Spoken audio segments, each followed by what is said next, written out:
Koordinator Kontras 2010 sampai 2014. Kita sebenarnya pernah melakukan itu, ada yang bakar diri dulu. Orang berdemonstrasi itu kebutuhan konten ya. Wilayah covernya untuk Sulawesi. Pola kaderisasi tetap jalan. Termasuk Poso. Dan semuanya hasilnya itu instan. Dan semuanya adalah pertarungan kuasa. Di Makassar, Sulsel banyak kayak. Ini pekerjaan berat. Meyakinkan orang itu berat. Apa bedanya dengan kita dengan politisi? Cek 1212. Oke. Ya, sebarang penggiat sosial kawali. Assalamualaikum Kak Andi Swaib. Waalaikumsalam. Aduh, saya datang mau ngomong apa nih Kak, jauh-jauh dari Makassar. Tiba-tiba sudah dibantai. Tidak ada agenda lain gitu? Tidak ada, hanya ya santai-santai kemudian jalan. Ya, saya berharap banyak hal yang bisa saya dapat ini, dan banyak orang juga yang bisa dengar ini, karena jarang-jarang ini mantan koordinator Kontras ada di Banteng. Betul ya, mantan koordinator Kontras? Koordinator Kontras itu 2010 sampai 2014.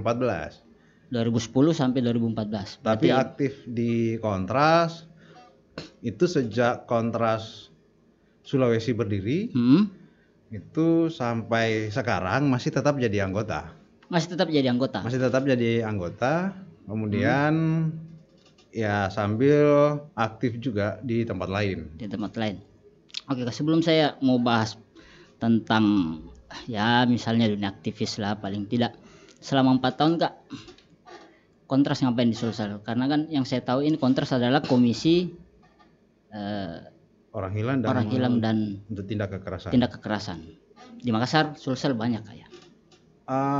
Jadi Kontras ini sebenarnya adalah awalnya memang Kontras itu diinisiasi Jakarta. Tetapi kemudian lambat laun kemudian Kontras berdiri, kemudian membangun sebuah federasi yang di mana-mana kemudian mendirikan Kontras. Di dalamnya itu ada Kontras Surabaya, Medan, kemudian Kontras Sulawesi. Jadi untuk Sulawesi ini wilayah covernya untuk Sulawesi. Termasuk Poso? Termasuk misalnya mulai Poso, Manado, Gorontalo, kemudian Sulawesi Tenggara, Sulawesi Barat juga yang terakhir. Dan sekarang masih aktif? Sekarang masih aktif, kemudian bisa membantu teman-teman di Kontras, memberi masukan dan lain-lainnya.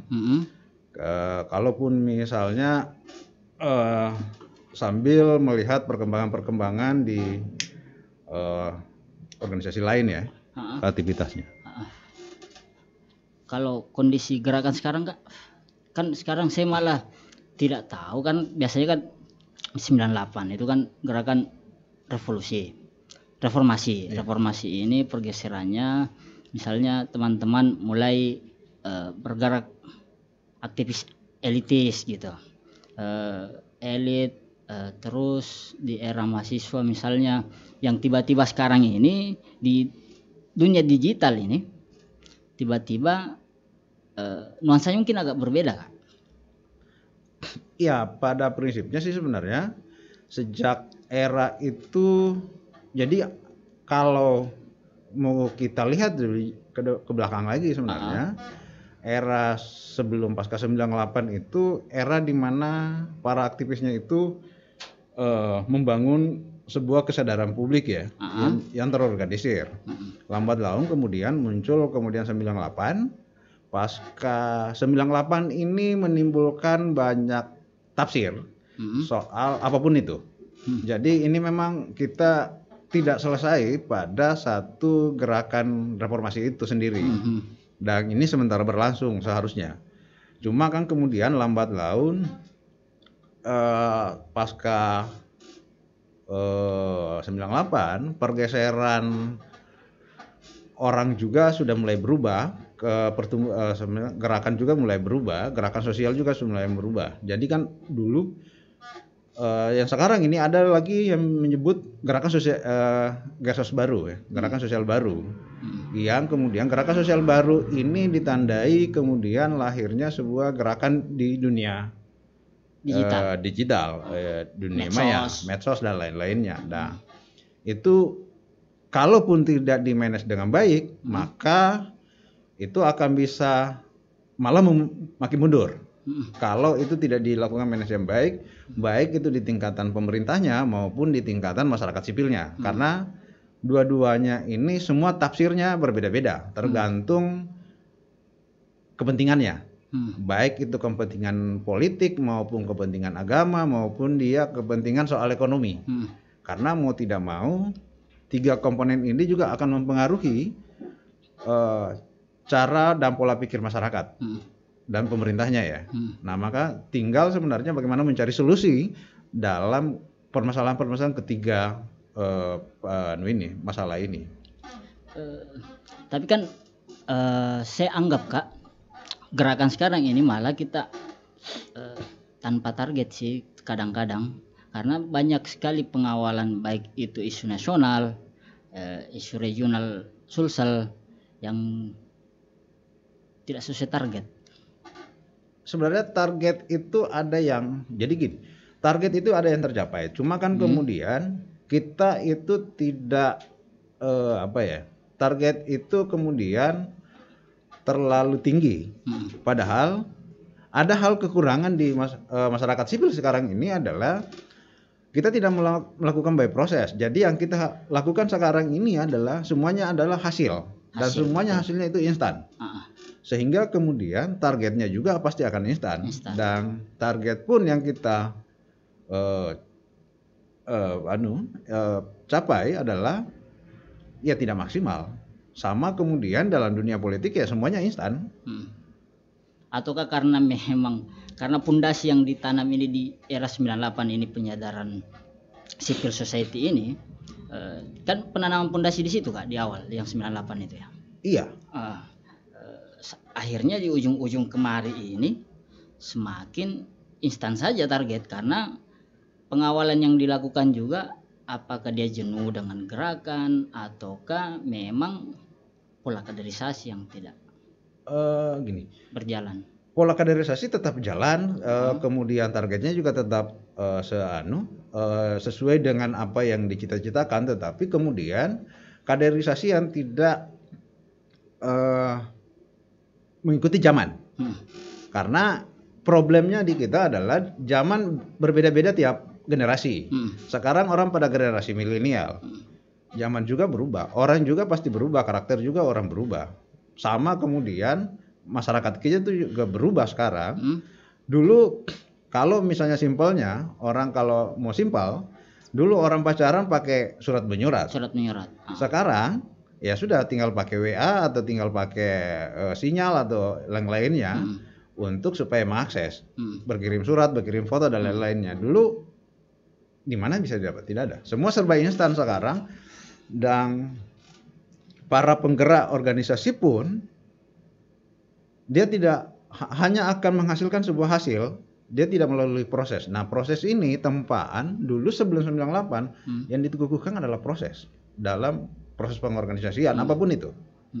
Maka sekarang ya sudah begini saja akibatnya. Kemudian kita tidak pernah mau telaten mengurusi melakukan pengkaderan itu. Baik itu di tingkatan parpol maupun baik itu di tingkatan organisasi masyarakat sipil maupun target organisasi kemasyarakatan.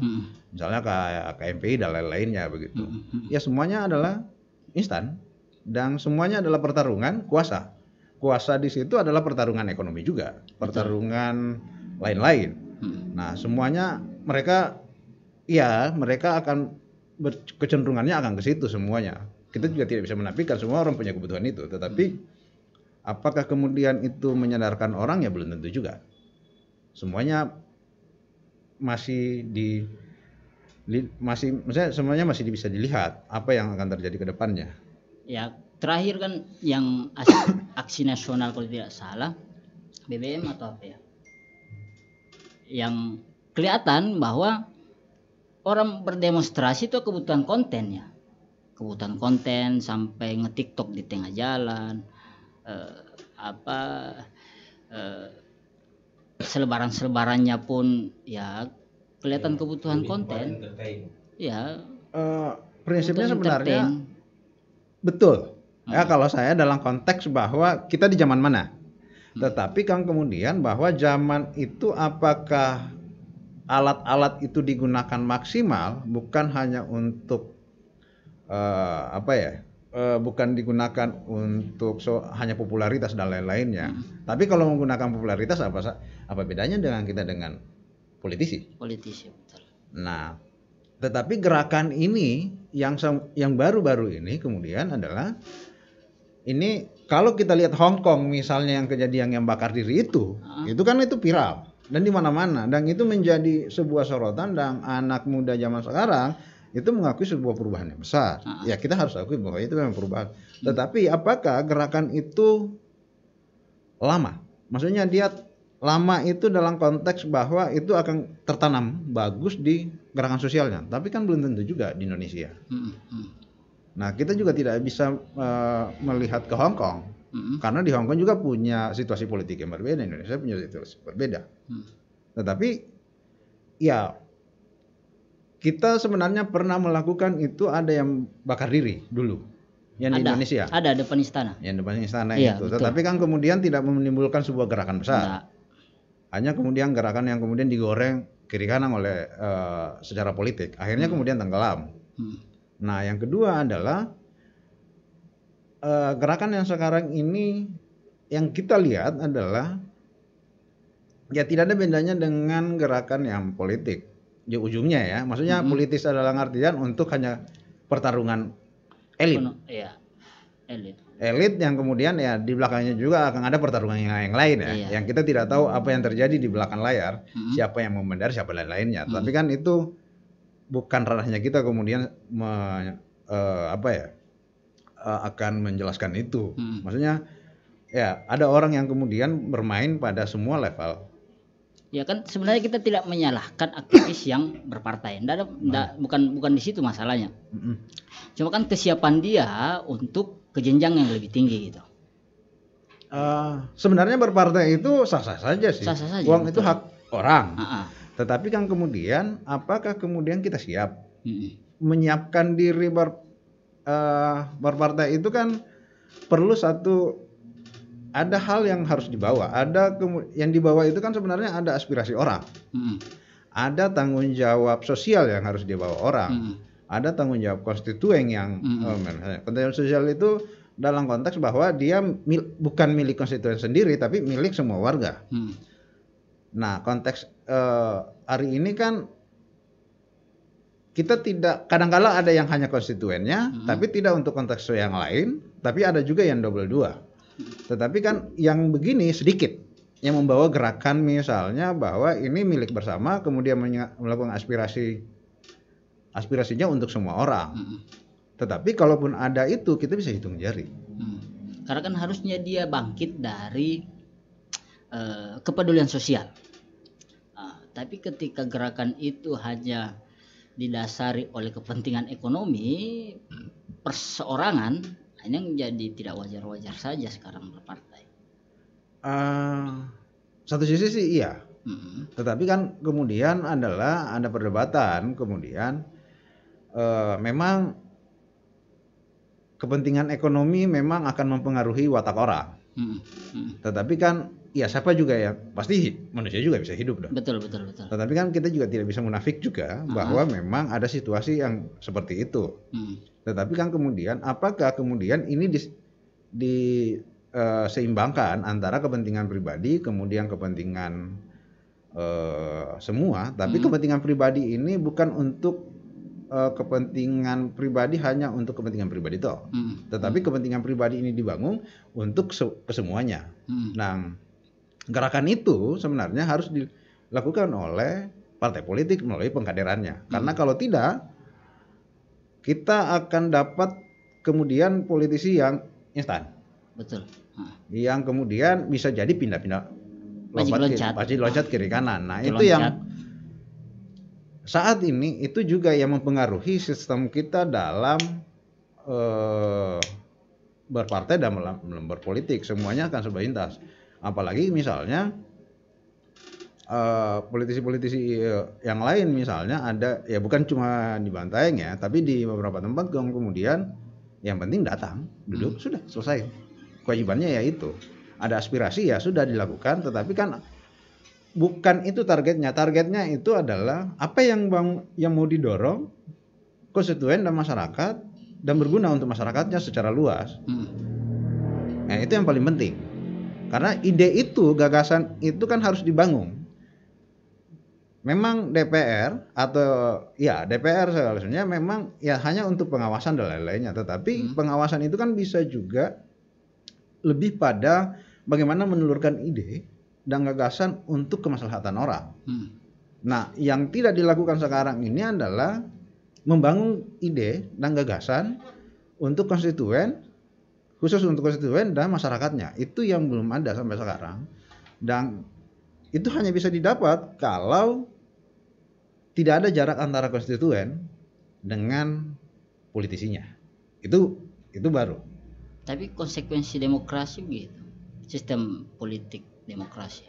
Itu yang kalau itu kayaknya salah kaprah kita. Karena banyak juga yang kemudian melakukan itu ya dari konstituen, mereka tidak ada apa-apa, mereka membangun ide bersama, kemudian mewujudkan ide itu, kemudian ide itu kemudian dieksekusi lewat sebuah kebijakan dan itu jalan.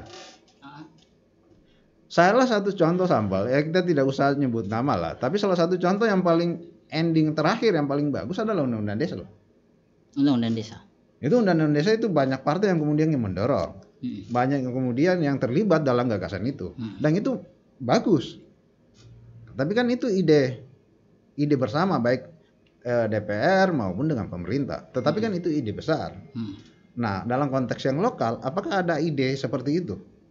Kan ini juga penting. Bukan hanya kemudian ada problem diselesaikan dengan sebuah kebijakan anggaran, bukan itu. Problem itu hanya sedikit saja dibandingkan dengan problem yang besaran misalnya. Nah, itu yang harus dilihat. Nah, ini hanya bisa dilihat kalau pemerintah dan masyarakat sipilnya kemudian dengan DPR-nya duduk ide apa yang mau dilakukan untuk sebuah daerah misalnya. Nah, daerah itu kan kemudian memunculkan misalnya sebuah gagasan baru, wah ini loh, ini masalah problem terbesar kita dan salah satunya adalah misalnya gini, simpelnya misalnya dalam dunia, kita bicara di awal soal dunia digital misalnya. Nah, bagaimana misalnya anggaplah masyarakat Bantaeng misalnya itu melek terhadap internet misalnya, yang orang di luar itu banyak konten internet sehat misalnya atau yang lainnya, bagaimana kemudian melek internet kemudian ditambah dengan sebuah narasi yang baik, bukan narasi yang hoax dan lain-lainnya. Nah, itu kan juga bisa dibuat ide itu. Dan itu bisa dikerjasamakan dengan yang lain satu sama lain. Nah, ide-ide seperti ini kan pertanyaannya apakah itu lahir dari mana? Nah, masih banyak ide lain yang kemudian gagasan baru. Tapi Bantaeng kan punya gagasan soal kesehatan. Itu literasi dan lain-lainnya. Nah, itu juga di-endorse.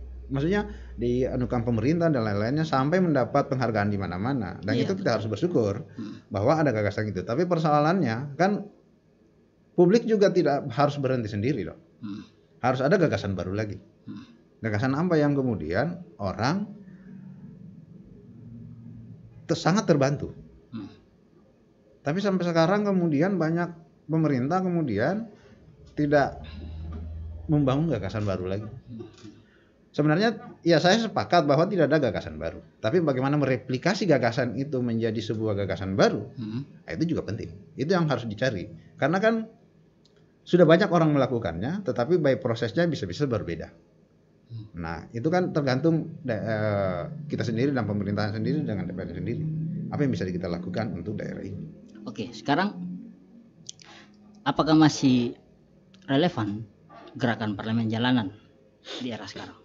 Sekarang parlemen jalanan itu kan ada dua, di jalan satu, di jalan. Kemudian ada parlemen jalanan lagi lewat media sosial. Media sosial, betul. Nah, dua ini harus dikembangin satu sama lain untuk kritik.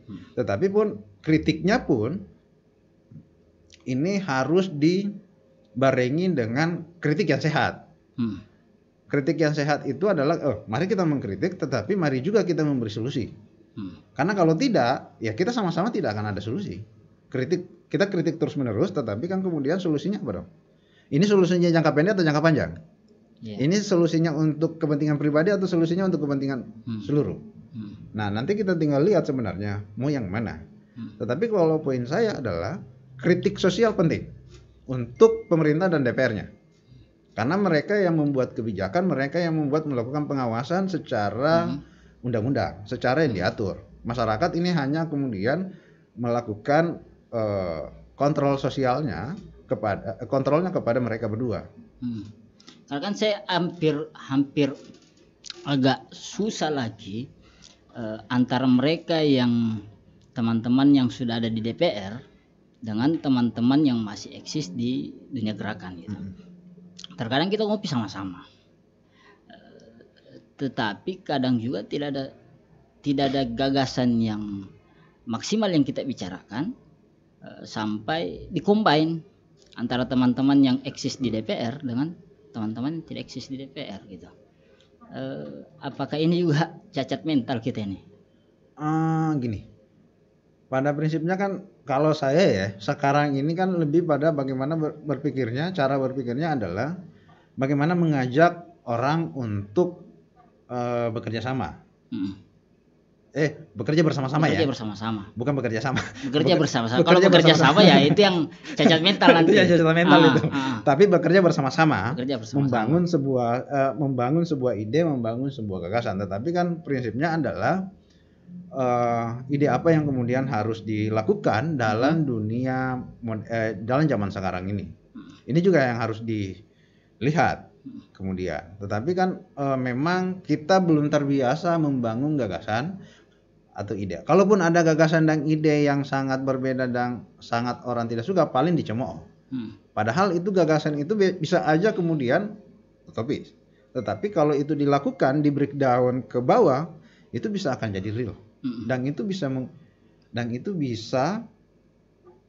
membuat para politisi dan pemerintah itu melakukan popularitasnya. Itu bisa. Tetapi kan kemudian kita tidak banyak melakukan itu. Yang ada hanya adalah by accident. Misalnya kalau COVID orang tiba-tiba kemudian semua orang menyalurkan bantuan kiri kanan karena COVID.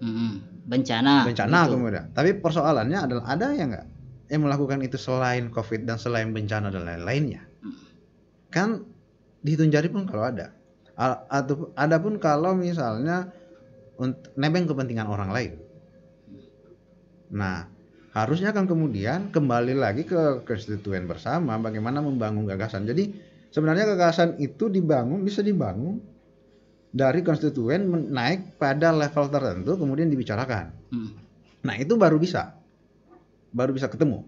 Tapi kalau hanya kemudian kita diskusikan hanya di situ, kemudian selesai ya bubar, besok lagi ketemu lagi itu lagi, bubar lagi, sudah tidak ada itu. Tetapi kan ya kita punya sejarah bahwa semua gagasan itu kan tidak mutlak harus dari sebuah pertemuan besar, tapi dari ide-ide kecil yang kemudian naik. Tetapi kan pertanyaannya apakah kita menghargai ide-ide kecil yang ada di komunitas? Belum tentu loh. Padahal ide itu yang dirasakan. Tetapi kan tugas kita sebenarnya masyarakat sipil, pemerintah dan DPR-nya adalah bagaimana ide-ide kecil itu kemudian digabung jadi sebuah ide besar, dikombin menjadi sebuah ide besar, kemudian digiring ke publik dan publik menerima secara baik. Karena itu ide dari mereka. Tetapi kan belum ada. Nah, banyak sebenarnya cerita lain sebenarnya. Banyak gagasan yang sekarang lagi ngetren-ngetrennya itu gagasan yang soal 4.0 gitu ya. Soal ide itu. Revolusi industri. 4.0 itu ya. Nah, kan orang sudah mengeleh arah ke sana. Bagaimana membangun teknologi, tetapi ya catatan saya kalau itu dilakukan jangan merusak. Jangan merusak tatanan sosial, tatanan budaya, kemudian tatanan yang ada di bumi ini. Karena banyak juga loh. Karena kita mau revolusi industri pertama misalnya bagaimana penggunaan pupuk yang kemudian merusak banyak orang. Sampai sekarang yang kemudian ada yang ketergantungan dan lain-lain. Jangan kemudian revolusi 4 ini mengulangi revolusi hijau kita yang salah langkah itu. Dan itu terjadi juga sekarang loh. Malah semakin parah. Nah, makanya kemudian perlu kemudian menggagas sebuah Ya, mari kita bangun gagasan yang kemudian dan ide yang kemudian tidak merusak secara budaya, kemudian secara secara komunitas dan lain-lain ya begitu. Tidak merusak lingkungan. Tidak merusak lingkungan. Itu tidak boleh. Tidak bagus. Saat ini kalau kita memperhatikan misalnya, ya tanah tidak pernah. Kalau soal lingkungan, tanah tidak pernah luas. Manusia yang bertambah. Manusia yang bertambah. Apakah kemudian tidak orang bisa membayangkan kemudian kalau kita sudah tidak punya rumah, berarti akan kita bangun rumah, apartemen. Kan kita sekarang bisa membayangkan saat ini bahwa kita masih punya luas, masih happy saja. Iya. Tapi Anda pernah membayangkan apa yang kita mau lakukan saat ini, dan di mana kebutuhan hidup kita akan, itu kan juga harus dipikirkan. Nah, yang hanya bisa memikirkan adalah teknologi. Bagaimana menerapkan teknologi yang kemudian baik. Nah, tetapi kan kita belum siap. Jujur kemudian Indonesia baru mau menuju ke sana, menyiapkan teknologi secara Indonesia, tapi daerahnya belum ada yang siap. Masih berkutak-atik soal perdebatan yang apakah SDM-nya atau idenya yang tidak ada? SDM kadang-kadang ada, cuma kan kemudian apakah SDM itu dipakai atau tidak? Apakah kemudian kita mengenali SDM yang dimiliki? Kan biasanya kemudian dulu waktu zaman Soekarno itu kan mengirim banyak orang untuk keluar sekolah. Iya. Sehingga kemudian menghasilkan sebuah orang-orang yang pintar. Tetapi kan pasca Soekarno kan kemudian tidak banyak yang pulang. Kemudian tinggal di luar, negeri orang. Tapi jangan salah, ada yang kemudian yang baru yang sekarang itu yang menemukan soal teknologi itu yang bisa soal satelit itu kan orang Indonesia. Dah satu. Oke. Tak usah kita tidak usah karena memang sudah tinggal di dunia luar. Tetapi dia menciptakan itu dan itu bagus. Tapi tidak dipakai di Indonesia, dibuang. Nah, pertanyaannya kemudian apakah kalau kita kembali saat ini, apakah daerahnya itu melihat semua potensinya, sumber daya manusianya? Karena banyak sumber daya manusia yang tidak terpakai. Dan kemudian saya sih menitip bahwa sumber daya manusia apapun itu, sekecil apapun itu ya dihargai. Ide orang itu pasti dihargai, sekecil apapun itu. Tinggal kemudian bagaimana mengcombine ide itu aja simpelnya. Oke. Tugas ini ya itu tugas kalau masyarakat sipilnya, tugas organisasi masyarakat sipilnya, organisasi kemasyarakatannya, DPR dan pemerintahnya untuk mengcombine itu. Karena masyarakat sipil tidak mungkin menanya sesuatu. Apa ini kan tidak mungkin. Harus ada orang pihak ketiga yang kemudian mencairkan suasana ini. Nah, tergantung kemudian pihak mana yang mau bersusah payah untuk mencarikan itu. Dan yang kedua, pertanyaannya kan kemudian apakah pemerintah kita mau merespon itu? Kan orang kadang-kala kemudian akhirnya jadi tidak mau berbuat karena tidak direspon. Direspon apa Pak? Sudah kesana kemari kemudian tidak direspon. Ataukah memang jadi itu yang pertama. Yang kedua, ada kelemahan lagi aktivisnya itu tidak hanya gagasan tetapi menurunkan gagasan itu menjadi hal yang terkecil sampai kemudian urusan soal besarnya itu dia tidak rumuskan. Itu banyak. Kayak misalnya gini, satu sampel misalnya kita mau bikin sesuatu misalnya, ya kita targetnya hanya untuk 2 tahun, ya ngapain juga? Ya pemerintah kalau di dunia bisnis kan ya tidak menguntungkan, ngapain coba dilirik? Iya. Tapi bagaimana kemudian membangun ide yang bisa 20-30 tahun ke depan dan bisa dinikmati orang, misalnya. Itu banyak. Tetapi kan sekali lagi bahwa itu tidak dilirik orang. Karena ya saya melihatnya bahwa tidak diliriknya itu karena satu, orang itu bukan orang yang berada pada lingkungan tertentu. Bisa jadi ya. Misalnya dia bukan orang dalam politik misalnya. Bisa juga karena dia raja biasa misalnya tukang cangkul ya, sudahlah disitulah tugasmu. Padahal idenya besar. Apakah misalnya gini, satu ide besar misalnya soal revolusi kayak yang revolusi hijau misalnya, yang penggunaan pupuk yang kembali lagi ke masa lalu misalnya bagaimana mengcombine misalnya pertanian yang soal yang ramah lingkungan misalnya yang organik atau pertanian yang alami itu ide besar loh kalau itu digarap. Tapi untuk itu jangka panjang 10-20 tahun ke depannya dinikmati. Bukan untuk sekarang. Karena kita akan kembali lagi gimana pada saat awal mula asal mula tanah kita dirusak misalnya. Iya. Berapa ribu tahun, berapa ratus tahun kita rusak tanah. Maka itu akan kita akan mengukur kembali berapa puluh tahun ke depan kembali akan kita baru kita akan nikmati. Iya. Mungkin akan seperti itu. Cukup menarik ini Kak. Termasuk juga ini. Terkadang ada ide yang besar. Saya tidak menganggap pemerintah kita yang cuek. Karena ada ide kecil, ini kecil sekali. Misalnya ada pasar yang dianggap kumuh. Mau direlokasi untuk menjadi pasar modern. Tapi karena masyarakatnya menganggap kalau ini pasar dipindahkan, kampungnya jadi sepi. Akhirnya tidak jadi direlokasi gitu. Pasar yang sudah dibangun oleh pemerintah dia tidak terpakai sampai sekarang misalnya. Itu juga kan masyarakat yang tidak siap untuk perubahan seperti itu. Perubahan itu bisa jadi kalau itu berdasarkan kebutuhan. Satu, yang kedua adalah perubahan itu adalah bagaimana melakukan rekonstruksi sosialnya. Rekonstruksi sosial itu dalam artian bahwa contoh pasar ya. Bagaimana kemudian direkonstruksi bahwa pasar ini baik.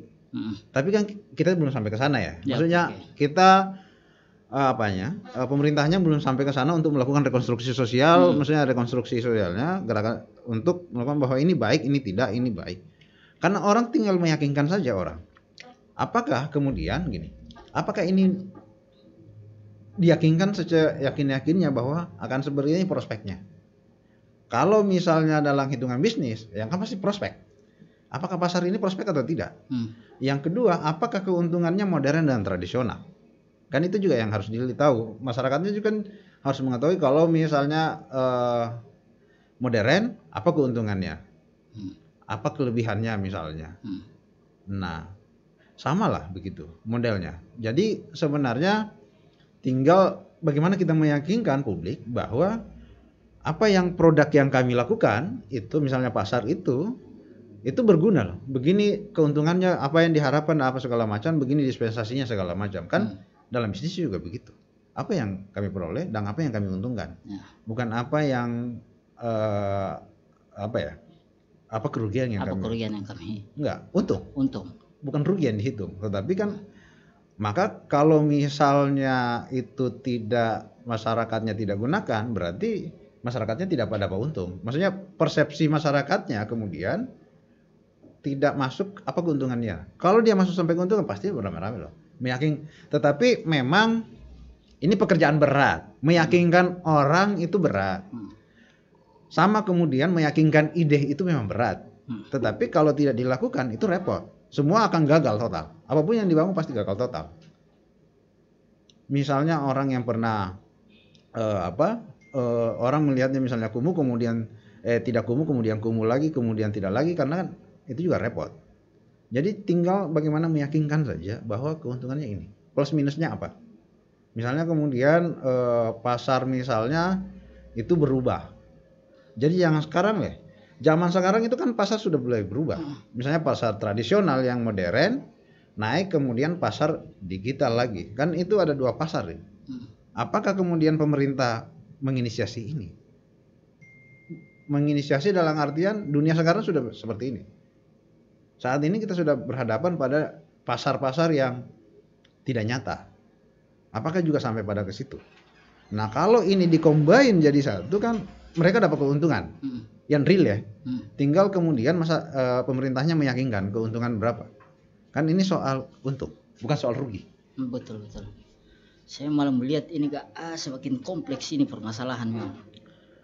Kita dikepung oleh masalah besar yang mungkin kita juga kurang siap kayaknya menghadapi ya Kak. Memang posisi kita saat ini memang dalam keadaan tidak siap, tetapi kan kemudian ketidaksiapan itu bisa diselesaikan pelan. Yang penting terukur by proses ya. Intinya kemudian terukur dan by proses dan terukur. Semuanya Kalau itu dilakukan, terukur dan by proses, itu akan mengarah sampai ke situ. Tinggal kemudian dulu gerakan sosial itu dibangun karena ada sebuah blueprint, ada gerakan, ada perencanaan yang baik, kemudian mengarah pada satu kepentingan, satu goal yang besar, satu tujuan yang besar. Nah, pertanyaannya kan kemudian apakah kita punya perencanaan yang blueprint yang baik? Kalau itu tidak, ya jangan harap hasil yang didapatkan itu akan baik. Saya pernah diskusi dengan teman, salah satunya misalnya diskusi soal bagaimana membangun sebuah ide dari perencanaan yang matang betul. Tapi kami yakini bahwa perencanaan itu pun belum tentu 100% benar. Tetapi mendekati iya. Makanya kan kemudian diskusi kami waktu itu membangun gagasan soal, salah satunya misalnya gagasan soal pertanian alami itu yang diurus bukan cuma pertanian toh, tapi yang diurus itu bagaimana sampai bibit sampai pada penjualan. Oke. Itu yang diurus. Karena kalau tidak, ya kita terkepung dengan dunia. Kan sebenarnya bisa jadi pasar. Peluang juga oleh corporate kalau pertanian alami ini yang bangkit. Karena mereka juga bisa menciptakan pupuk alami dong. Oh bisa. Bisa dengan teknologi. Sebenarnya kan juga peluang untuk corporate. Iya. Kalau kita tidak ngambil peluang itu gitu. Cuman mungkin wallahu a'lam lah, saya tidak mau bahas itu. Saya lebih menguruti sekarang Kak. Sekarang kan masih aktif ini di dunia di civil society. Termasuk di Lapar masih aktif sebagai saya dampingi orang Lapar. Di belakang layar gitu. Layar. Di Gus Durian juga. Gus Durian sebagai pembina. Gus Durian yang memang ya hanya melihat-lihat dari belakang. Terus menerus. Bagaimana melihat gagasan yang dibangun ini? Gagasan seperti apa, blueprintnya juga seperti apa gitu. Gagasan sekarang ini ada. Lapar sebenarnya kalau ya dalam konteks yang sekarang ini adalah bagaimana membangun keberagaman di tengah kemudian kebencian yang semakin meningkat.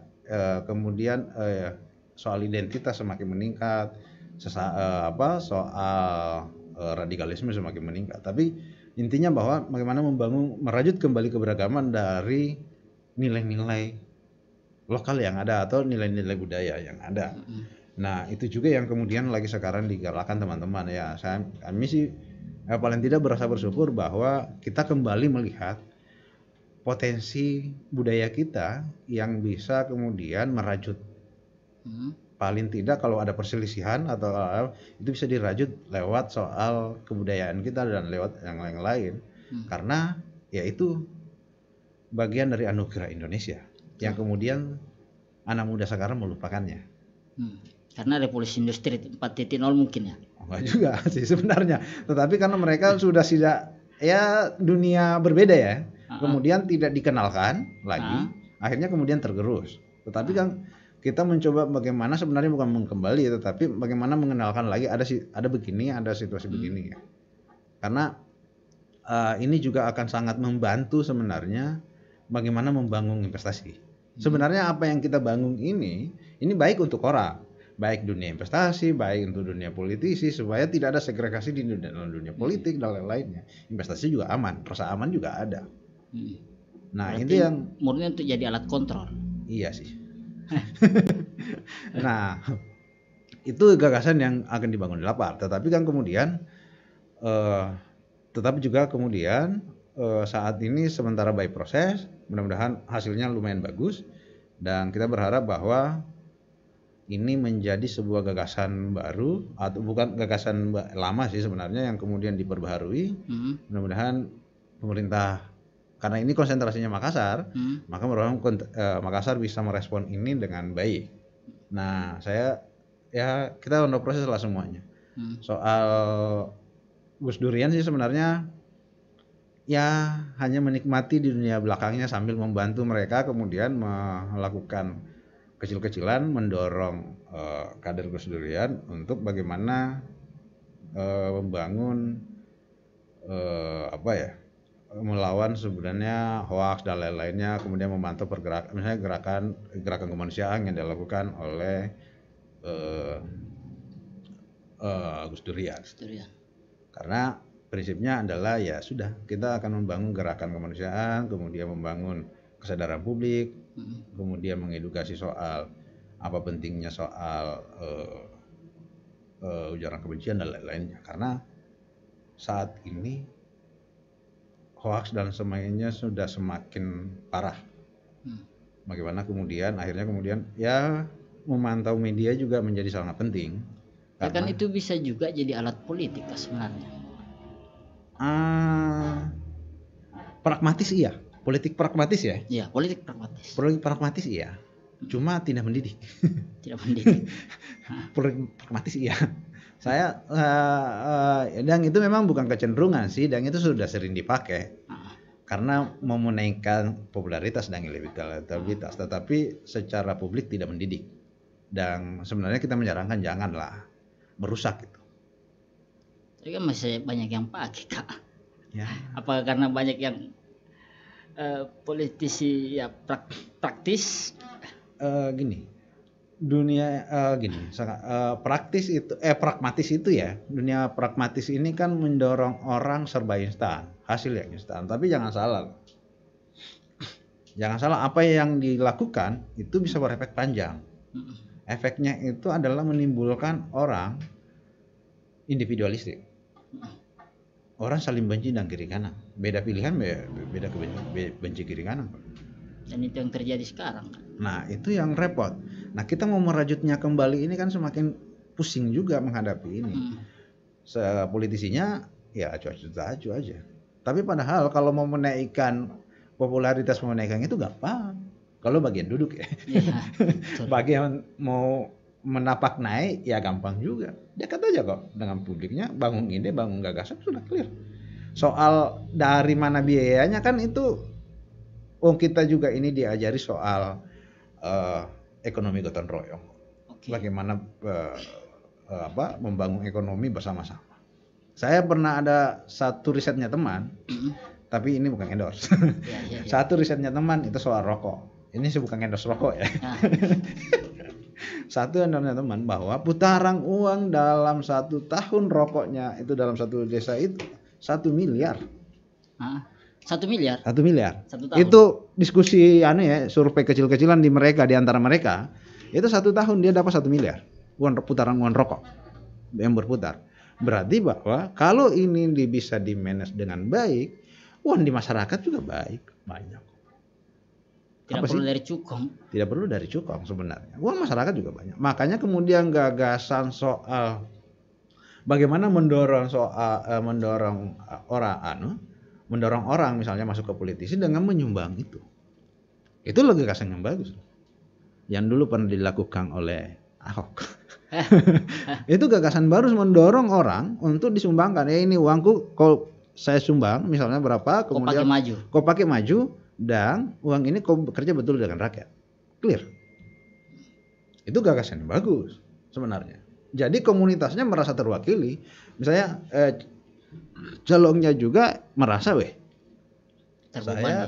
saya punya beban moral, beban sosial, masyarakatnya juga merasa bahwa ya sudah itu wakilku, saya dorong dia bersama-sama. Tidak ada politik uang yang jalan, karena saling melengkapi. Yang bikin pragmatis kita ini kan politik uang. Politik uang. Dan kosnya mahal. Dan orang sering berteriak, kenapa dunia politik kita tuh mahal? Oh, memang kalian saja yang melakukan. Iya. Seenaknya membayar orang. Iya. Padahal kalau misalnya pasang harga dan pasang rakyatnya juga kebablasan. Iya, pasang harga. Pasang harga juga, ada yang datang 300 kemudian ada 500 ya 500 jadi. Artinya yang terjadi ya transaksi suara saja. Iya, transaksi suara. Dan satu kelemahannya kita di dunia NGO, dunia LSM itu adalah kita tidak pernah mendidik orang untuk jadi warga negara yang baik. Sama dengan pemerintah semuanya sih. Kita tidak pernah mendidik orang menjadi warga yang baik. Kita hanya mendampingi orang kalau ada kasus. Itu simpel. Itu banyak kejadian dan boleh diriset. Seberapa banyak aktivis yang masuk jadi politisi yang kemudian menang. Betul. Tanpa uangnya. Tanpa uang. Tidak ada. Jarang. Ya, banyak yang klaim tapi Mana ada politik murah sekarang. Tidak ada politik murah. Operasional sana sini saya masih butuh didanai. Iya. Maka memang penting sebenarnya kemudian mendorong dari bawah. Masyarakatnya juga harus dididik untuk dorong. Kalau tidak ya sudah. Nikmati kehidupan yang serba instan ini. Aduh, tambah parah ini, pusing saya. Oke lah Kak, kalau begitu saya sudah cukup lama bincang sama kita. Paling tidak saya dapat gambaran tambah banyak ini masalah di kepalaku Kak hari ini yang saya mau bahas di sini. Saya mengucapkan mewakili teman-teman terima kasih banyak Kak atas waktu dan kesempatannya kemari. Sudah mau berkunjung ke Pasere. Oh iya. Terima kasih Kak, thank you Kak, tos dulu. Oke, makasih. Oke, sekian untuk hari ini. Tag kedua.